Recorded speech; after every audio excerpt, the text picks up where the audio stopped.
Ayan sa Ford Everest na no reverse. Ito na yung transmission niya.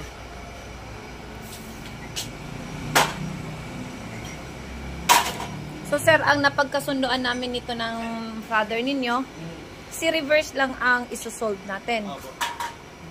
So tingnan muna natin kung anong status ng loob ng transmission. Natusok si Hirso na.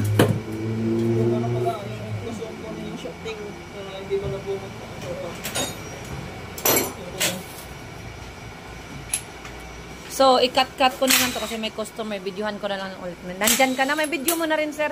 Para makita ng father mo.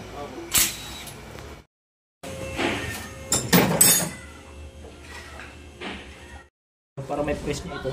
Para ma-hold niya ito.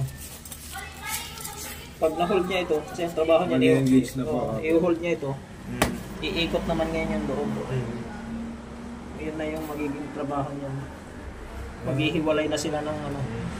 Pinigilan niya ito, yung loob na lang ang gagana. Kaya atras na siya. Pag hindi ito napigilan, i-ano mo na malaman nila galing kay Sir to para pasadaan. Kahit doon lang. So ito yung transmission ng Ford Everest with the 555 transmission. So ang naging problema nito ay no reverse. Nakita natin, yung clutch band niya ay damage. Putol talaga. Putol yung reverse band niya. And at the same time, yung mismong shield, yung shield dito, crack ka. Ito, nag-stack up yung kanyang, ito yung reverse holder niya.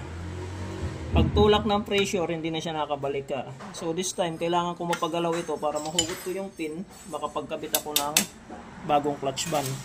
Makakapagpalit tayo ng bagong clutch band. Kasi kung hindi ko ito mapapagalaw, hindi ko rin ito mahugot, hindi rin ako makapagkabit nito. So yan lang.